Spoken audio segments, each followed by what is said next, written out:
প্রিয় দেশবাসী, আসসালামু আলাইকুম। আমি আপনাদের পান্না ভাই আমেরিকা থেকে বলছি। প্রফেসর ডক্টর ইমারত হোসেন পান্না। আজকে আমি খুবই ভালো ফিল করতেছি। আমার কাছে খুবই ভালো লাগতেছে একটা খুব ভালো খবর শুনে। ভালো খবরটা কি? বাংলাদেশে জাতীয় সরকার হচ্ছে। জাতীয় সরকার হচ্ছে। অনেকদিন যাবতীয় এটা আমি আশা করতেছিলাম। বাংলাদেশে জাতীয় সরকার হচ্ছে। ডক্টর ইউনূস সাহেবকে সভাপতি করে জেনারেল ওয়াকার সাহেবকে প্রতিরক্ষা উপদেষ্টা করে এবং সকল রাজনৈতিক দল থেকে উপদেষ্টা নিয়ে যদি একটি সুষম জাতীয় সরকার করা হয়, সেটা খুবই ভালো হবে। খুবই ভালো হবে। আলহামদুলিল্লাহ। আলহামদুলিল্লাহ যে এরকম একটা ভালো উদ্যোগ কেউ নিচ্ছেন। আলহামদুলিল্লাহ। দেখুন, বাংলাদেশ সবার দেশ, আপনার আমার ১৯ কোটি বাংলাদেশীর, আমাদের সবার দেশ। এখানে কারো আধিপত্য থাকবে না, কেউ নিচু হয়ে থাকবে না। পুরুষ, নারী, মুসলমান, হিন্দু, বৌদ্ধ, খ্রিস্টান, অন্য সকল যত ধর্ম আছে সবার সমান অধিকার থাকবে। এটাই তো আমরা চাই। এর জন্যই তো আমি ১৯৭১ সালে ইউনিভার্সিটি ফেলে দিয়ে ভারতে ট্রেনিং নিয়ে মুক্তিযুদ্ধে মুক্তিযুদ্ধে অংশ নিয়েছিলাম, মুক্তিযুদ্ধ করেছি। একজন গেরিলা কমান্ডার হিসাবে, কোম্পানি কমান্ডার হিসাবে, উইং লিডার হিসাবে কর্নেল তাহেরের সাথে 11 সেক্টরে যুদ্ধ করেছি দেশের সবার সমান অধিকারের জন্য। মুসলমান, হিন্দু, বৌদ্ধ, খ্রিস্টান, গারো, চাকমা, যত জাতি আছেন বাংলাদেশে সবার সমান অধিকার চাই। আর রাজনৈতিক দল, ছোট রাজনৈতিক দল আছে, বড় রাজনৈতিক দল আছে। এই মুহূর্তে আওয়ামী লীগের অবর্তমানে বিএনপি বড় রাজনৈতিক দল, হেফাজতে ইসলাম বড় রাজনৈতিক দল, জামাতে ইসলাম বড় রাজনৈতিক দল। আমি সব দলের নাম জানি না, কিন্তু অনেক রাজনৈতিক দল আছে। আমি চাই, আমার প্রস্তাব, ডক্টর ইউনূস সাহেবকে প্রেসিডেন্ট করা হোক, জেনারেল ওয়াকার সাহেবকে প্রতিরক্ষা উপদেষ্টা করা হোক এবং প্রত্যেকটা রাজনৈতিক দল থেকে কয়েকজন করে, বড় দল থেকে বেশি, ছোট দল থেকে কম, কিন্তু প্রত্যেকটা রাজনৈতিক দল থেকে কয়েকজন করে উপদেষ্টা নেওয়া হোক এবং একটা সুন্দর জাতীয় সরকার করা হোক। সেটা আমাদের জন্য খুবই সুন্দর হবে। সবাই মিলিতভাবে সবাই মিলিতভাবে দেশের উন্নতির চেষ্টা করা হবে। যতদিন পর্যন্ত একটি জাতীয় ইলেকশন না হয়, নির্বাচন না হয়। নির্বাচন যখন হবে, মানুষ যখন ভোট দেবেন, তাদের ভোট অনুযায়ী যারা নির্বাচিত হবেন পরবর্তী সময়ে তারা দেশ পরিচালনা করবেন। যতদিন পর্যন্ত নির্বাচন না হচ্ছে ততদিন পর্যন্ত জাতীয় সরকার দেশ পরিচালনা করবেন। আমি ভিডিও বড় করব না, তবে ভিডিও শেষ করার আগে আমি একটা অনুরোধ করব। আমার অনুরোধ হচ্ছে যে আমাদের বর্তমান প্রেসিডেন্ট মহামান্য রাষ্ট্রপতি শাহাবুদ্দিন সাহেবকে যেন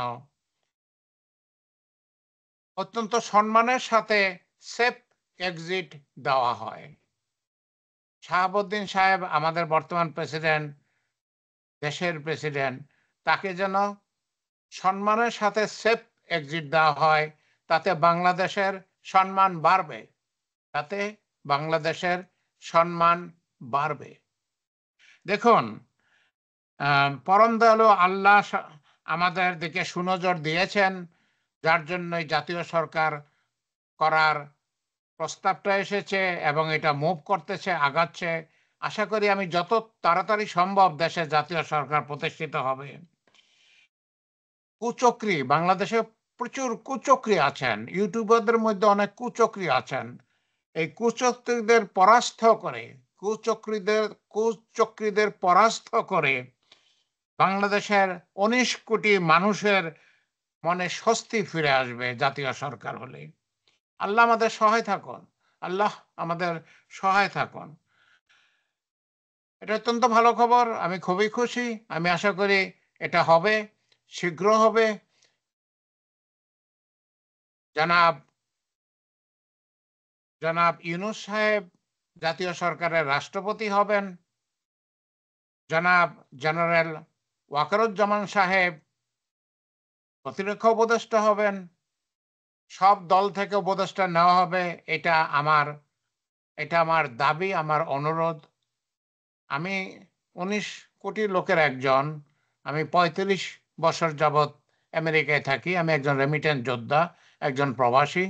আমি বাংলাদেশের জন্য প্রতি বছর প্রবাস থেকে ডলার পাঠাই। আমি একজন প্রবাসী। আমার অনুরোধ, মুক্তিযোদ্ধা হিসাবে আমার ৭৬ বছর বয়স হয়ে গেছে। ৩৫ বছর যাবৎ আমি আমেরিকায় থাকি। আমি ১৯৯০ সালে আমেরিকায় এসেছি। আমেরিকার একজন প্রফেসর আমাকে খুব পছন্দ করে আমেরিকা নিয়ে এসেছিলেন। তখন থেকে ৩৫ বছর যাবৎ আমেরিকায় থাকি। আমি একটা ইউনিভার্সিটির প্রফেসর, ইউনিভার্সিটি অফ মেরিল্যান্ড আমার ইউনিভার্সিটির নাম। এটা সরকারি ইউনিভার্সিটি। এছাড়া আমি একটা আইটি কোম্পানির মালিক। আমি প্রেসিডেন্ট। কোম্পানির নাম হচ্ছে আমেরিকা টেক ইনকর্পোরেটেড। যাই হোক, একজন বৃদ্ধ লোক হিসাবে ৭৬ বছর বয়সী একজন মুক্তিযোদ্ধা হিসাবে আমি আপনাদের সকলের কাছে আহ্বান জানাচ্ছি। আপনারা সবাই এ জাতীয় সরকার গড়ার ব্যাপারে ঝাঁপাইয়া পড়ুন। সবাই সমর্থন করুন দয়া করে। জাতীয় সরকার আমাদের দরকার।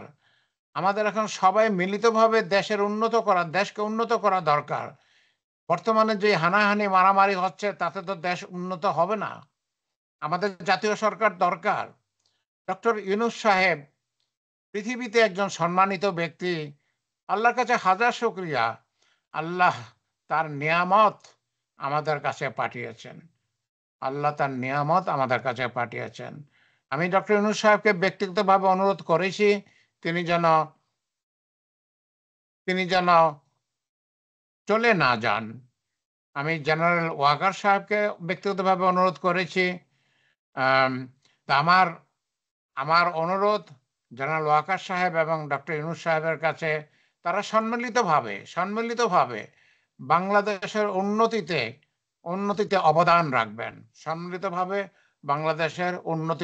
অবদান রাখবেন। আমি ইতিপূর্বে অনেকগুলো ভিডিওতে ডক্টর জেনারেল ওয়াকার সাহেবের সম্বন্ধে বলেছি। আমি তার কাছে ঋণী। ৫ই আগস্টে যদি জেনারেল ওয়াকার সাহেব এই গুলি করা বন্ধ না করতেন সৈন্যদের, তাহলে বাংলাদেশে আরো অনেক অনেক অনেক লোক মারা যেতেন, শহীদ হতেন। ডক্টর ইউনূস সাহেব যদি দায়িত্ব হাতে না নিতেন তাহলে বাংলাদেশ এতদিনে হয়তো ধ্বংস হয়ে যেত। যাই হোক, আমি ডক্টর ইউনূস এবং জেনারেল ওয়াকার দুইজনের কাছেই ঋণী। দুইজনকে আমি ধন্যবাদ জানাই এবং আমি আশা করি একটা সুন্দর নির্বাচন না হওয়া পর্যন্ত তারা দুইজনে মিলিতভাবে দেশের সেবা করে যাবেন। আমি ভিডিও আর লম্বা করব না, এত লম্বা করতে চাই নাই, লম্বা হয়ে গেল, আই এম সরি। আমি অপেক্ষায় রইলাম কখন শুনবো জাতীয় সরকার হয়েছে, কখন দেখব জাতীয় সরকার শপথ নিচ্ছে, কখন দেখব মহামান্য প্রেসিডেন্ট শাহাবুদ্দিন সাহেবকে একটা সুন্দর, একটা সম্মানজনক সেফ এক্সিট দেওয়া হয়েছে। আল্লাহ আমাদের সহায় থাকুন। আমিন। আপনারা সবাই ভালো থাকবেন। আপনাদের জন্য আমি দোয়া করি। আমার জন্য আপনারা দোয়া করবেন। আল্লাহ আমাদের সহায় থাকুন। আমিন।